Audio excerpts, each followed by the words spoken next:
Dans le salon doré du pavillon émeraude, restaurant niché au sommet d'un gratte-ciel parisien, là où l'arôme du homard au beurre blanc se mêlait au reflet des verres en cristal, une femme aux talons aiguilles et au port altier fendit l'air comme un couperet. Elle s'appelait Karine Delorme, et elle portait son nom comme une étiquette de prix. Sa robe Chanel noire, ajustée au millimètre, laissait croire qu'elle appartenait à cette élite qui juge le monde depuis des banquettes de velours. À peine avait-elle posé son sac Hermès sur la table qu'elle lança déjà un regard de commisération au serveur qui s'approchait, un jeune homme à la chemise repassée mais à l'allure trop droite, trop humble à son goût. Et une chaise propre. Cette chose est collante, dit-elle d'un ton sec sans même lui accorder un regard, comme si elle parlait à une borne de commande automatique. Le serveur, dont la voix douce et posée trahissait une éducation bien plus raffinée que ce qu'elle pouvait deviner, s'exécuta sans broncher. Il se prénommait Adrien, et ce qu'elle ignorait, ce que tout le monde ignorait ici, sauf les anciens, c'est qu'il n'était pas serveur par nécessité, mais par choix, par conviction, et surtout, par défi personnel. Il était le fils unique de Victor Lemoine, propriétaire et fondateur du pavillon, un homme aussi discret qu'influent, qui avait toujours exigé que son fils connaisse le monde du service de l'intérieur avant d'en hériter. Mais Karine, elle, voyait autre chose, un domestique à rabaisser, un miroir sur lequel projeter ses insécurités. Vous avez mis combien de temps à verser un simple verre d'eau? Une tortue sous calmant aurait été plus rapide, raillatait-elle, faisant glousser son amie Chloé, qui n'osait pourtant pas la regarder dans les yeux.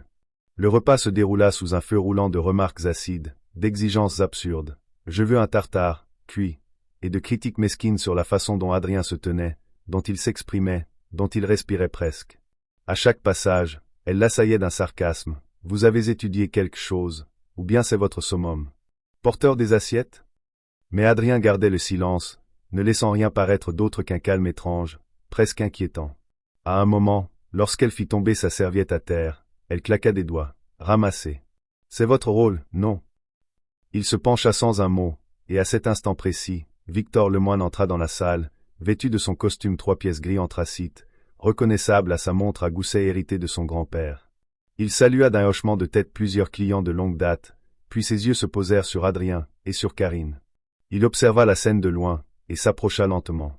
Adrien se redressa, échangea un regard avec son père, un regard lourd de sens, silencieux, puis Victor s'adressa à Karine avec un sourire poli. « Madame, j'espère que tout se passe bien. » Elle leva les yeux, agacée. Enfin quelqu'un qui a de l'allure dans cet endroit. Vous devriez virer ce serveur. Il est lent, insolent, et visiblement illettré. Victor hocha la tête doucement, lissa sa cravate, puis dit avec une froideur tranchante. Ce serveur, madame, est mon fils. Et vous venez de prouver que votre élégance est purement cosmétique. Le silence qui suivit fut abyssal. Chloé pâlit, cherchant une sortie invisible. Karine, elle, eut un rire nerveux, pensant à une blague, mais Victor ne riait pas. Il se pencha vers elle et murmura avec une précision chirurgicale. Vous êtes ici au pavillon émeraude. Notre personnel est notre famille. Votre comportement est inacceptable. Et d'un geste calme, il sortit une petite carte noire, y griffonna une note au dos, la plia et la déposa devant elle. Karine la déplia, perplexe. On pouvait y lire. Madame Karine Delorme a interdite d'accès à vie signé Victor Lemoine. Elle releva les yeux, outrée, et tenta de protester, mais déjà 2 responsables de salle s'approchaient, non pas violemment, mais avec cette fermeté élégante qui ne laisse aucun doute. La porte était là, et elle était ouverte. Humiliée, elle ramassa son sac, trébucha presque sur ses talons, lança un dernier regard vers Adrien qui, pour la première fois, souriait, et quitta la salle sous les regards silencieux mais satisfaits des autres clients, qui n'avaient pas osé intervenir mais savouraient maintenant la justice rendue. Une fois sorti, le calme revint. Adrien reprit son service. Chloé, elle, demanda timidement un doggy-bag. Le pavillon, lui, continuait de briller dans le ciel, à des années-lumière des mondanités toxiques. Et Karine? Elle tenta bien de revenir, 1 an plus tard, sous un faux nom. Mais le portier se souvenait de tout. Car Karine Delorme, femme blessée dans son orgueil, ne connaissait pas le mot abandon. Elle ne digérait ni l'humiliation publique, ni cette phrase qui tournait en boucle dans sa tête depuis 1 an. Votre élégance est purement cosmétique. Elle s'était convaincue que ce Victor Lemoine n'était qu'un vieil homme protecteur, aveuglé par son fils raté. Elle ne voulait pas admettre que, dans cette scène où elle croyait tenir le rôle de reine, elle avait en fait été la caricature. Alors, Karine mit en place ce qu'elle appelait un retour stratégique. Elle changea de nom officiellement, pour un projet de blog sur la gastronomie. Elle devint Claire Morel, une critique culinaire autoproclamée, construisant patiemment une identité en ligne. Elle créa des profils sur Instagram, sur X, sur YouTube, y partageant des critiques sévères et snobs de restaurants de luxe, se bâtissant une petite communauté de followers attirés par sa cruauté élégante. Mais dans l'ombre de ce masque numérique, une seule obsession la guidait, revenir au pavillon émeraude. Non pour manger. Pas pour s'excuser. Mais pour écraser celui qui l'avait fait sortir comme une moins que rien. Pour briser le serveur. Pour détruire le fils. Et un soir, grâce à ses nouveaux contacts dans le milieu des influenceurs food, elle fut invitée à une dégustation privée au pavillon émeraude. Ce soir-là, Adrien ne servait pas. Il était désormais en cuisine, en apprentissage avec le chef étoilé de la maison, peaufinant l'héritage qu'il allait bientôt reprendre. Karine entra, maquillée, perruque brune, lunettes fines. Rien de l'ancienne Karine n'était visible, sauf l'arrogance. Elle s'installa à la table centrale, entourée d'autres influenceurs. Son téléphone était prêt, son micro caché dans sa veste, elle avait tout prévu. Une seule chose la trahissait, son regard.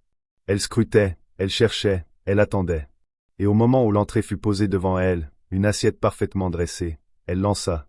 Quelle audace, mais qui a cuisiné ça? On dirait qu'un serveur l'a préparé avec ses pieds. Un murmure de gêne parcourut la salle. Et soudain, la double porte de la cuisine s'ouvrit. Adrien. En tablier noir. Calme. Toujours aussi droit. Il s'approcha. Son regard croisa le sien. Il la reconnut immédiatement. Elle, en revanche, fut déstabilisée par son regard. Plus sûr de lui.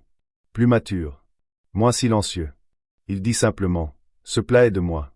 Et je me souviens de vous. » Murmure. Silence tendu. Karine ouvrit la bouche, prête à répondre avec son venin habituel, mais Adrien leva la main. Et cette fois, ce fut lui qui parla devant tous. Sa voix n'était plus celle d'un serveur. Elle était celle d'un homme en pleine possession de son pouvoir. Je me souviens de votre ton, de vos humiliations, de vos rires pendant que je ramassais votre serviette. Je n'ai rien oublié. Mais je n'ai pas répondu par la haine. J'ai appris. J'ai travaillé. Et aujourd'hui, je suis ici, pas pour vous humilier, mais pour rappeler que ceux que vous piétinez en bas peuvent un jour vous regarder d'en haut. Les autres invités n'osaient plus respirer. Certains filmaient. D'autres détournaient les yeux. Karine, elle, sentit que cette fois, elle ne contrôlait rien. Adrien continua. Je ne vous ferai pas expulser, Madame Morel. Ce serait trop facile. Vous resterez. Vous goûterez chaque plat. Et demain, vous écrirez ce que vous voulez. Mais au fond, vous saurez que même sous un faux nom, vous n'avez trompé personne. Et il repartit en cuisine. La claque fut immense, et cette fois, silencieuse. Pas de garde du corps. Pas de carte d'interdiction. Pas de cris. Juste un plat exquis. Et un silence intérieur assourdissant. Karine mangea. Elle n'osa pas parler. Pas commenter. Le dessert arriva. Une mousse au chocolat noir et café, en forme de miroir. Elle comprit le message. Un reflet amer. Et le lendemain, sur ses réseaux, elle ne posta rien. Pas une photo. Pas une vidéo. Rien. Son silence fut sa seule chronique. Et pour la première fois depuis longtemps, elle se sentit vraiment petite.